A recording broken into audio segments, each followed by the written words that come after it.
여기서 여러분들과 같이 그 최대 공약수 구하기 문제를 알고리즘으로 한번 작성해보는 저는 제 과정을 말씀드리도록 하겠습니다. 보통 그 최대 공약수를 GCD라고 하거든요. 그래서 사실은 최초로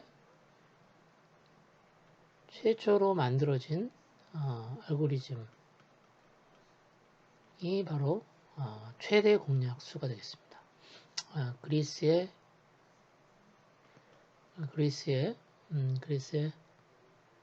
수학자 유클리드라는 분이 만드셨습니다. 유클리드는 이제 상당히 유명하신 분인데 이분이 뭘 만드셨냐면 소위 얘기하는 것처럼 기하학을 만드신 분입니다. 그래서 기하학을 만드셨을 뿐만 아니라 여기 있는 것처럼 두 수의 공약수 중에서 가장 큰 공약수를 찾는 문제를 알고리즘으로 설계하신 분이 바로 GCD 유클리드입니다. 그래서 유클리드 기하학이라는 말도 하지만 알고리즘을 최초로 만드신 분이 유클리드라고 하는 거고요. 여기서는 이제 GCD를 일단 뭐 최대 공약수가 어떻게 구해지는지를 알아야 될 거 아니에요. 그래서 문제에 대한 이해를 할 거고요. 문제 이해를 좀 하고 그 다음에 이제 알고리즘을 작성합니다. 여기서 작성하는 알고리즘은 어떤 방법을 사용하냐면 기술 방법은 순서도를 사용합니다. 순서도를 사용할 거고요. 그리고 여러분들 중에서 혹시 관심 있는 학생이 있을 수도 있을 것 같은데 제가 이제 파이썬으로 프로그램을 만들었습니다. 그래서 프로그램까지 한번 살펴보는 시간을 한번 갖도록 하겠습니다. 자, 여러분들과 같이 재밌는 문제를 하나 생각해 보도록 하겠습니다. 이 농장입니다. 농장에 땅이 있는데 여기 있는 것처럼 가로 세로가 1680m, 세로가 640m예요. 정사각형이래요. 지금 우리가 하고 싶은 건 뭐냐면 균등한 크기로 동일한 크기의 정사각형으로 균일하게 나눠가지고 사람들한테 나눠주고 싶은 거예요. 근데 잘 아시겠지만 어떤 사람은 많이 주고 어떤 사람은 작게 주고 그러면 어떻게 해요? 불만이 생기겠죠. 그래서 모든 사람한테 균등하게 나눠줄 수 있는 가장 큰 크기의 정사각형의 영역을 구하는 겁니다. 정사각형의 영역이니까 여기 있는 것처럼 세로하고 가로 여기 있는 이걸 뭐 x라고 하겠습니다. 여기 있는 것처럼 세로와 괄호가 같은 크기가 되겠죠. 그렇죠? 요 크기를 구하는 거예요. 요 x를 구하는 게 우리의 문제입니다. 자, 그래서 간단하게 여러분들하고 한번 생각을 해봅시다. 1680m가 지금 가로이죠. 그리고 세로가 640이니까 자, 일단 이걸 정사각형으로 나눈다라고 하면 어떻게 나눌 수 있을까요? 여기 있는 것처럼 640으로 나누면 되겠죠. 640으로 해서 나누면 두 개가 만들어집니다. 그렇죠? 두 개가 만들어지고 자, 그 다음에 여기 짜투리로 얼마가 남냐면 400이 남아요. 그렇죠? 자, 그러면 왜 640, 간단히 얘기하면 지금 아마도 1680은 640 곱하기 두 조각으로 만들어지고, 두 개가 만들어지고요. 그 다음에 여기 400이 남는다는 거죠. 근데 불행하게, 세 사람한테 640이 딱 떨어지면, 일단 동일한 크기로 이게 이만큼 만들어주면 되는, 나눠주면 좋은데, 얘는 어떻죠? 정사각형이 아니잖아요. 그러니까, 영희한테 이만큼 주고, 그 다음에 철수한테 이만큼 주고, 그 다음에, 누구한테 줄까요? 길동이한테 이만큼을 준다라고 하면, 길동이는 불만이 있죠. 그러냐면, 뭐야? 이 친구는 두 사람은 자기보다 더 큰 넓이에 그 땅을 갖잖아요. 자, 그래서 우리가 지금 뭘 하고 싶은 거냐면 가능한 많은 사람한테 나눠주고 싶은 거예요. 나눠주고 싶은데 문제는 뭐냐면 이렇게 그 크기가 다르면 안 되잖아요. 그래서 동일한 크기의 정사각형으로 나눠주려고 하는데 이 최대 가장 큰 크기를 가지고 있는 여기 면적을 가지고 있는 얘를 찾는 게 우리 문제가 되겠습니다. 같이 한번 문제를 한번 풀어보도록 하겠습니다. 자, 지금 했던 것을 한번 생각을 해볼게요. 그러면 아까 얘기했던 것처럼 640 곱하기 640으로 이렇게 나눴잖아요. 그리고 짜투리가 나눴는데 짜투리가 얼마냐면 여기 있는 것처럼 640입니다. 자, 그럼 다시 이걸 어떻게 해요? 이걸 더 나눠보자는 거죠. 여기 이 부분이에요. 이 부분을 확대하면 이렇게 나오니까 얘를 다시 정사각형으로 나누면 여기 있는 것처럼 400 곱하기 400으로 나눠집니다. 자, 그러면 여기는 어떻게 되겠어요? 여기 240만큼 남겠죠.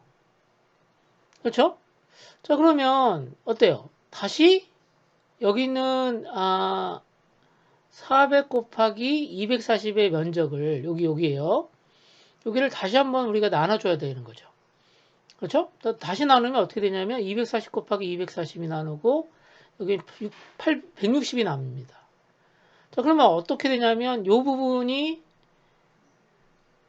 아직 나눠야 되겠죠. 아직까지 요 부분이 남았으니까 얘 부분을 어떻게 다시 한번 동일한 크기의 정사각형으로 한번 나눠보고 싶은 겁니다. 그러면 생각을 지금까지 해왔던 걸 보니까 160 곱하기 160으로 나누면 되겠죠. 그렇죠? 자, 그 다음 나누면 자, 여기 이렇게 나올 겁니다. 160 곱하기 160이 됩니다. 자, 160 곱하기 160 곱하기 죄송합니다.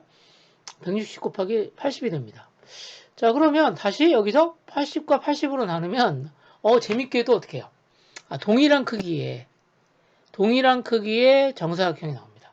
자, 이게 무슨 얘기냐면 아까 우리가 봤던 전체가 1640 640이었나? 그럴 거예요. 자, 그러면 요 크기의 영역을 가지고 있는 농장은 여기 있는 것처럼 80 곱하기 80 크기의 정사각형으로 다 쪼개질 수 있는 거죠. 그러니까 농장을 나눌 수 있는 가장 큰 정사각형의 크기는 여기 있는 것처럼 80 곱하기 80이 된다라고 하는 겁니다. 그때 여기 나와 있는 요 80이 바로 가장 큰 크기로 수 두 개의 수. 자, 여기는 두 개의 수를 나눌 수 있는 최대 공약수가 된다는 겁니다. 그래서 사실은 여러분들이 수학 시간에 배웠었던 아마 이제 산수 시간에 배웠을 거예요. 약수 중에서 공약수라는 게 있고요. 이 공약수 중에서 가장 큰 공약수를 우리가 최대 공약수라고 합니다. 근데 이 최대 공약수는 어떤 때 쓰냐면 이럴 때 쓴다는 거죠. 자, 어떤 거요? 어떤 특정한 크기를 가지고 있는 어떤 것을 파일에도 상관없습니다. 예를 들어서 떡이라도 상관없는데요. 이 떡을 나눠서 모든 사람한테 공평하게 나눠줄 수 있는 가장 큰 크기의 작은 떡 조각을 만든다.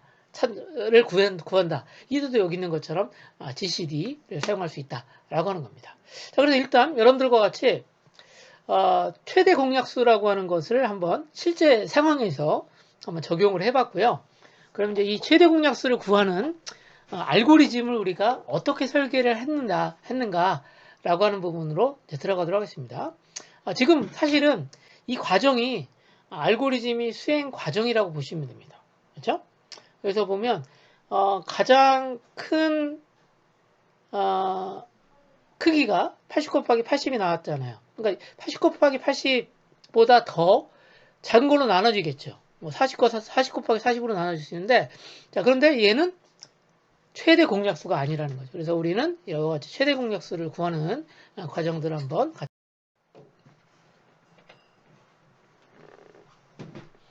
자, 알고리즘을 설계하기 위해서 먼저 우리가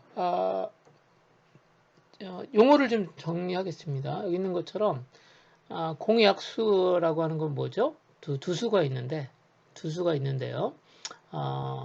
이 두 수를 나눠서 나눌 수 있는 두 수를 공통적으로 나눌 수 있는 다시 한번 두 수를 공통적으로 나눌 수 있는 약수를 공약수라고 합니다.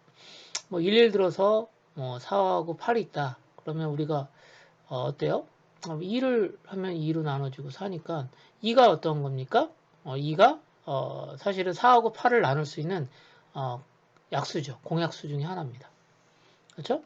자, 그런데 이 공약수가 사실은 여러 개가 있겠죠? 여기도 보면 자, 4하고 8이 있으니까 4로도 나눠지죠. 4로 나눠지니까. 그렇죠? 그러면 그 중에서 그 두 수를 나눌 수 있는 약수 중에서 가장 큰 약수를 우리는 뭐라고 하냐면 최대 공약수라고 합니다. greatest common divisor.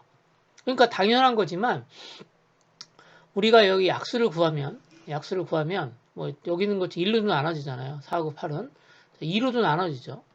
자, 여기 있는 것처럼 4로도 나눠지는데 자, 이와 같이 1, 2, 4가 약수입니다. 그 중에서 가장 큰 약수를 우리는 뭐라고 부르냐면 최대 공약수다라고 하는 겁니다. 바로 전에 우리가 그 농장의 땅을 나눠줄 때 가장 큰 크기로 나눠준다라고 하는 것을 문제로 줬죠. 그때 역시 최대 공약수를 구하는 문제라고 여러분들이 이해하셔도 되겠습니다. 자, 먼저 이 그 최대 공약수를 찾는 것을 최초로 설계한 내용은 뭐냐면 여기 있는 것처럼 유클리드라고 하는 사람이 이걸 설계했습니다. 그래서 이걸 유클리드 호재법이라고 부릅니다. 그리고 유클리디언 알고리즘이라고 불러요. 자, 이게 호재법인데 왜 알고리즘이야? 이게 바로 인류가 만든 최초의 알고리즘이기 때문에 그렇습니다. 그래서 유클리드라는 사람은 여기 있는 것처럼 최대 공약수를 구하는 알고리즘을 하나 만들었는데요. 사실은 유클리드가 제안한 알고리즘, 설계한 알고리즘 말고도 최대 공약수를 구할 수 있는 방법은 또 있습니다. 자, 그런데 여기서는 유클리드가 제안한 알고리즘을 잠깐 같이 한번 살펴보겠습니다. 일단 두 개의 수가 있습니다. 여기 있는 것처럼 4하고 8이 있죠. 이 4하고 8은 일단 자연수입니다. 자, 자연수이고요. 자, 호재법이라고 하는 것은 서로 간에 나누어서 결국 그 나눠질 수 있는 값을 찾는다라고 하는 것에서 이제 나온 용어가 이제 호재법입니다.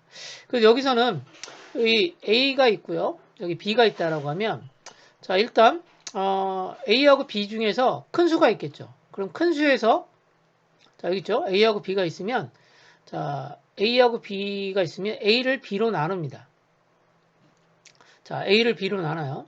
자, 죄송합니다. 큰 수를 작은 수로 나눠요. 그러면 자, 8을 4로 나누면 어떻게 되겠어요? 8을 4로 나누면 2가 나오고 자, 8이니까 나머지가 0이 되겠죠. 그렇죠? 자, 맞죠? 자, 그러면 우리가 관심 있는 건 뭐냐면 여기 있는 것처럼 우리는 이제 여기는 몫이라고 하고요. 그 다음에 이걸 나머지라고 하는데 나머지가 0이 되는 과정들을 우리가 얻을 수 있다는 겁니다. 자, 무슨 얘기냐면 지금처럼 4를 8로 나누면 큰 수를 작은 수로 나누면 나머지가 0이 되는 순간이 있는데 이 순간에 해당되어진 나누기를 했던 이 수가 사실은 최대 공약수다라고 하는 것을 유클리드라는 사람이 찾아냅니다. 그렇죠? 그래서 여기 있는 것처럼 이것이 언제 만들어졌냐면 기원전 300년에 만들어졌습니다. 300년에. 자, 그래서 사실은 요 방법을 사용해 가지고 우리가 몇 가지 문제를 같이 한번 풀어보고요. 실제적으로 이 알고리즘이 정확하게 최대 공약수를 구하는지도 한번 살펴보도록 하겠습니다. 자, 그래서 일단 큰 수를 작은 수로 나눈 다음에 나머지가 0이 되는 나누는 숫자를 우리는 최대 공약수다라고 하는 것을 유클리드라는 사람이 만들었다라고 하는 것까지 일단 알아두시면 되겠고요. 자, 그럼 알고리즘은 어떻게 만들어질 건가라고 하는 부분들을 생각해 보도록 하겠습니다. 자, 지금 그 유클리드라는 사람이 바로 이 사람인 것 같습니다. 이분인데요. 이분이 들고 있는 게 이제 컴파스죠, 컴파스. 그래서 이 그리스의 수학자인 유클리드는 이 단지 이 컴파스만 가지고 이 작도를 해가지고 어떤 뭐 면적도 구하고 어떤 특징들 같은 것도 구하는 이런 일들을 하셨던 분입니다. 여기 있는 것은 라파엘로라는 화가가 그린 아테네 학당이라고 하는 이게 작품인데요. 여기 계신 분, 요 분이 바로 제 생각에는 유클리드라고 판단이 됩니다. 자, 그래서 여기 있는 것처럼 유클리드가 설계한 최대 공약수를 구하는 알고리즘이 방법 1이고요. 이 방법만 있지 않고요. 다른 방법도 있습니다. 방법 2도 있는데요. 우리는 여기서 일단 방법 1만 고민을 하도록 하겠습니다. 자, 방법 1은 이겁니다. 어떤 P가 있고요. 0이 있다. 그러면 P와 0의 최대 공약수는 P라는 겁니다. 다시 한번요. P와 0이 있을 때 자, P와 0의 최대 공약수는 P가 된다라고 하는 것을 말하는 거고요. 자, 그러면 P와 Q의 최대 공약수는 어떻게 구하냐면 여기 있는 것처럼 P가 여기 있는 것처럼 P는 Q보다 큰 수입니다. 자, 그때 P를 Q로 나눕니다. 자, 그 다음에 %는 나머지를 구하는 연산자입니다. 나머지. 그러니까 우리가 몫은 관심 없고요. 나머지가 관심 있는 거예요. 그래서 나머지를 구하는 값이 여기 Q의 위치에 들어가고요. 자, 그 다음에 P의 위치는 아까 P보다 작은 수로 나눴다 그랬잖아요. 그래서 여기 있는 것처럼 P보다 작은 또 하나의 수인 Q가 위 자리에 위치하도록 한다는 겁니다. 이것을 반복하는데 언제까지 하냐면 여기 있는 것처럼 자, GCD 값이 P와 0이 나올 때까지 합니다. 그러면 이때 이 P가 바로 최대 공약수가 된다라고 하는 겁니다. 자, 뭐 지금 얘기했던 알고리즘을 지금 이제 제가 말로 설명했던 것을 조금 더 단계로 나눴습니다. 순서를 단계로 나눴습니다. 그래서 먼저 두 수가 있는데요. 자, 두 수 x하고 y가 있습니다. 우리가 이것을 뭐라고 하냐면 인풋이라고 합니다. 자, 여러분들이 알고리즘을 고민할 때는 항상 인풋은 뭐고 아웃풋은 무엇인가라고 하는 게 딱 정의가 돼 있어야 돼요. 자, 그러면 알고리즘은 뭐냐면 이 인풋을 가지고 이 아웃풋을 만드는 이 과정을 우리는 알고리즘이라고 합니다. 자, 그러면 어떻게 알고리즘이 동작되는지 한번 보겠습니다. 자, 일단 y가 0이면 최대 공약수는 x와 같고 알고리즘 종료한다는 겁니다. 무슨 얘기냐면 자, 여기 보면 단계 2인데요. 여기 보면 x하고 y가 있는데요. x가 12이고요. y가 8인데 자, 어쨌든지 간에 알고리즘의 단계를 거쳐서 자, y가 0이 되고 x가 어떤 특정한 값이 된다면 이 값을 우리는 뭐라고 한다? 최대 공약수다 라고 부른다는 겁니다. 아시겠죠?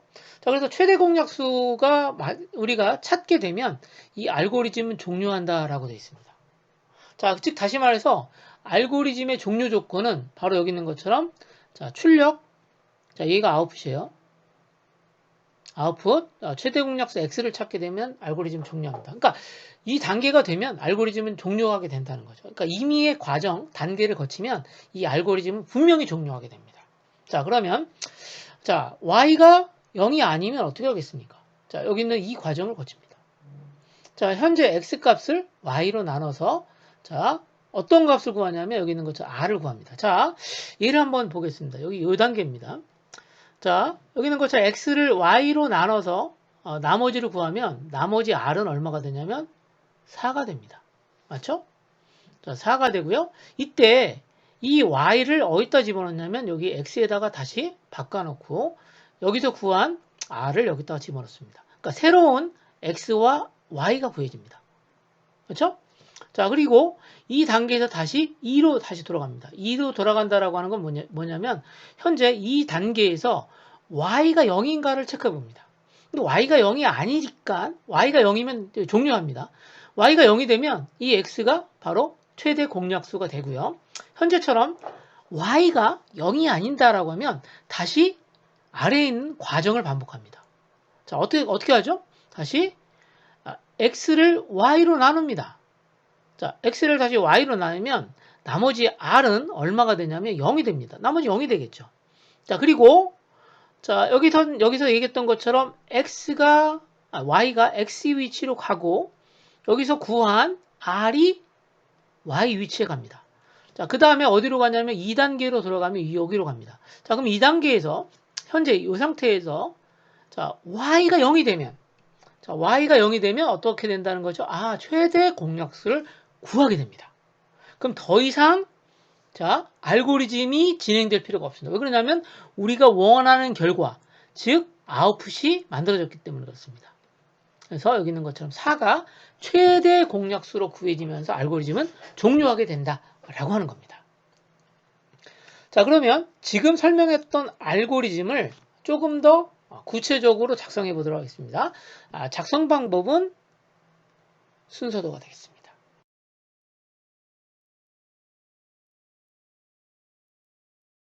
이렇게 하면 됩니다. 자, 여기 보시는 것처럼 자, 1단계에서 시작해서 x와 y를 읽습니다. 자, 그래서 x가 y보다 크다고 가정하고 알고리즘은 진행됩니다. 자, 그러면 y가 0이 된다면 어떻게 되겠습니까? 아까 얘기했던 것처럼 해당되는 x값은 현재의 x값이죠. 현재의 x값은 GCD로 정해지고 종료하면 끝납니다. 그렇죠? 자, 그런데 y가 0이 아니라면 어떤 작업을 한다고 그랬죠? 다시 x를 y로 나누고 새롭게 구해진 r을 새롭게 여기 있는 것처럼 나머지입니다. 나머지 r을 구하게 됩니다. 그리고 현재의 x값은 현재의 y값으로 대치가 되고요. 현재의 y값은 지금 구해진 바로 전에 구해졌던 r값으로 대치하게 된다라고 하는 겁니다. 그리고 다시 y가 0인가를 체크합니다. 자, 그런데 y가 0이 아니라면 어떻게 하겠습니까? y가 0이 아니면 다시 반복을 하게 되고요. y가 0이면 여기 있는 것처럼 yes, 마치는 과정을 겪게 된다라고 하는 겁니다. 자, 그럼 여러분들과 같이 지금 알고리즘이 정상적으로 동작되는지 올바르게 동작되는지를 같이 한번 살펴볼게요. 자, 일단 맨 처음에 시작을 하게 되고요. 그 다음에 x하고 y를 읽습니다. 현재 x는 12가 되겠고요. y는 8이 되겠습니다. 자, 그러면 현재 x하고 y가 값이 두 개 값을 읽었을 때 큰 값이 x에 들어가고 작은 값이 y에 들어간다라고 하는 겁니다. 자, 지금 볼까요? 자, y가 0인가를 먼저 체크합니다. 이건 조건이죠. 조건 체크하는 거예요. 얘는 뭐죠? 입력이죠. 자, 그러면 y가 0인가요? 자, 0이 아니죠. 순위는 y는 8이니까요. 그러면 밑으로 내려갑니다. 노니까요. 자, 그러면 x를 y로 나눈 다음에 나머지가 구해집니다. 나머지는 얼마가 되나요? 자, 11을 8로 나누면 나머지는 4가 됩니다. 이게 r입니다. 자, 그러면 r은 처음에 4가 됩니다. 1단계가 되겠어요. 자, 그럼 여기다가 제가 표시를 하겠습니다. 1단계에서 r은 4가 구해집니다. 그렇죠? 자, 4가 구해지고요. 자, 그 다음에 여기 나와 있는 것처럼 y를 자, 다시 한번요. y를 x에다 집어넣습니다. 자, 그러면 현재 있는 y가 x에 들어갑니다. 자, 여기 들어가고 있죠. 자, 그 다음에 y의 값은 바로 전에 구한 4가 이렇게 들어가게 됩니다. 자, 이렇게 되어갔어요. 자, 그 다음에 다시 어떻게 하죠? 요 화살표를 따라갑니다. 화살표를 따라가면 다시 조건을 체크합니다. 이 상태에서 자, y가 0인가를 체크하는데 y는 어때요? 0이 아니고 4가 됩니다. 자, 그러면 다시 y가 이 조건 y가 0이 아니기 때문에 실행하게 돼요. no의 흐름에 따라서 다시 x를 y로 나눕니다. 자, 그리고 나머지가 여기서 0이 구해집니다. 자, 그렇죠? 8을 4로 나누니까 나머지는 0이 되고요. 자, 이 상태에서 y를 x에다 집어넣습니다. 4가 됐고요. 자, 그 다음에 r을 여기 있는 것처럼 y에다 집어넣습니다. 이렇게 됐습니다. 자, 그러면 여기 있는 것 단계 2에서 이게 끝난 상태입니다. 여기서 상태 끝난 상태가 되겠어요? 이 상태에서 다시 조건 체크를 합니다. 화살표를 따라가고요. 자, 그러면 y가 0인가요? 자, y가 0이네요. 자, y가 0이면 이 상태에서 자, 조건은 참이되기 때문에 여기 x를 여기서 이 x는 요 x가 아닙니다. 요 x가 아니고 현재 마지막으로 구해진 이 x를 GCD로 출력합니다. 자, 그 다음에 종료하시면 되겠습니다. 자, 그래서 현재 유클리드가 제안한 GCD 알고리즘은 일단 기본적으로 어떻게 해요? 단계별 수행 내용이 명확하죠. 하고요. 그렇죠? 여기 각각의 내용들을 이해할 수 있죠. 다 단계별로 이해할 수 있을 뿐만 아니라 특정한 특정한 수행 과정 이후에는 어떻습니까? 결과를 얻고 종료할 수 있습니다.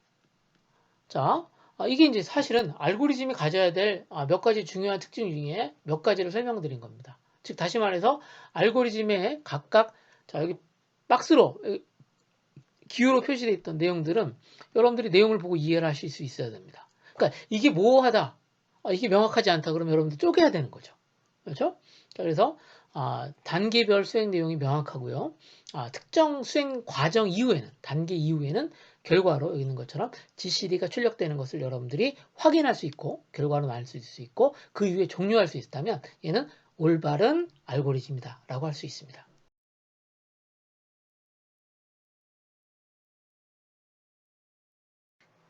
자, 지금 설명했던 내용들을 제가 간단하게 프로그램을 한번 해봤습니다. 자, 여기 있는 것처럼 두 개의 값이 필요합니다. 자, 12하고 8을 입력으로 받았고요. 자, 이게 입력입니다. 입력이고요. 여기 있는 것처럼 최대 공약수 얘가 출력입니다. 자, 그러면 이 입력과 출력, 입력으로부터 출력을 만드는 과정을 이렇게 프로그램을 한 거죠. 그렇죠? 여기 있는 것처럼 입력을 한 부분이 있고요. 자, 입력을 했고요. 그래서 x가 y보다 크다라고 하면 큰 조건에서 어떤 값이 x가 되고 어떤 게 y 값이 되는지에 대한 것이 정해집니다. 자, 그리고 여기 나와 있는 것처럼 반복을 하죠. y가 0과 같지 않다면, 이건 y가 0과 같지 않다면이라는 겁니다. 그러면 x를 y로 나누고 이 나머지를 r에다 집어넣고 지금 작은 값인 y가 새로운 x 값이 됩니다. 그리고 r은 다시 y로 대체가 됩니다. 자, 그러면 여기 있는 과정 다음에는 다시 반복을 하는 거죠. 그래서 y가 다시 0인가를 체크합니다. 자, 그러면 여기 나와 있는 것처럼 y가 만약에 0이라면 어떻게 되겠습니다. 그때는 여기 있는 마지막에 있는 문장 최대 공약수가 구해지는 단계가 되겠습니다. 자, 지금 여러분들과 같이 유클리드가 제안한 최대 공약수를 구하는 알고리즘을 같이 한번 작성하고 해당되는 알고리즘에 대한 부분들을 같이 한번 프로그램으로 같이 한번 동작되는 것을 살펴봤습니다. 여기 보시면요, 제가 왼쪽에 있는 내용은요, 여기 왼쪽에 있는 내용은 제가 프로그램을 한 겁니다. 자, 그리고 오른쪽은 알고리즘을 설계한 거고요. 알고리즘 설계 내용이고요. 설계 내용이고 얘는 프로그램입니다. 결국은 우리가 컴퓨팅 사고를 통해서 이렇게 알고리즘을 작성하게 되면 궁극적으로 이 프로그램을 통해서 자동화하게 되는데요. 자, 여기 보시면요. X와 Y를 읽는다라고 하는 내용들을 여기 살펴볼 수 있습니다. 그런데 순서대에 없는 부분들도 있을 수 있다는 겁니다. 자, X하고 Y를 읽으면 사실은 X와 Y는 숫자가 아닙니다. 그래서 숫자로 변환하는 과정 필요하고요. 자, 여기서는 X가 Y보다 크다라고 가정하지만 실제 프로그램에서는 어떠한 값이 큰가, 즉 다시 말해서 어떤 값이 큰가에 대한 부분들도 확인해 주셔야 돼요. 아시겠죠? 자, 그리고 여기서 실질적으로 X를 출력을 하게 되는데 GCD로 그러다 보면 처음에 우리가 읽어뒀던 자료들을 어딘가 저장을 해야 될 필요도 있습니다. 그래서 여기 있는 것처럼 처음에 읽은 값을 숫자로 바꾸는 작업 여기 나와 있지 않습니다. 그렇죠? 알고리즘에 있는 순서도에는 없음에도 불구하고 이런 내용들이 필요하다라고 하는 거고요. 그 다음에 읽은 X하고 Y 값을 저장해 놓습니다. 그리고 실제적으로 어떤 값이 X고 어떤 값이 Y인가를 결정하는 것도 여기 필요합니다. 그러니까 실제적으로 알고리즘에서 나와 있는 부분들은 이 부분이 핵심이죠. 그렇죠? 이 부분입니다. 이 부분. 이 모든 부분이 여기 표현되어 있는 겁니다. 그리고 여기 있는 것이 인풋이 있고요. 그렇지만 실제적으로 우리가 생각했던 것보다 더 많은 내용들이 실제적으로 프로그램 하는 과정에서 추가될 수 있다라고 하는 것도 알아두셔야 되고요. 자, 그렇다면 여기 작성한 알고리즘 자체가 순서도로 작성되어 있는데요. 순서도로 작성된 알고리즘이 모호하다라고 생각해 봅시다. 모호하다. 라고 하면 실제적으로 프로그램을 만들 수가 없겠죠. 그렇죠? 그래서 여러분들이 알고리즘을 작성할 때, 특히나 순서도를 통해서 알고리즘을 작성할 때는 조금 더 구체적으로 내용들을 하나하나를 작성해 주는 것이 필요하다라고 하는 것입니다.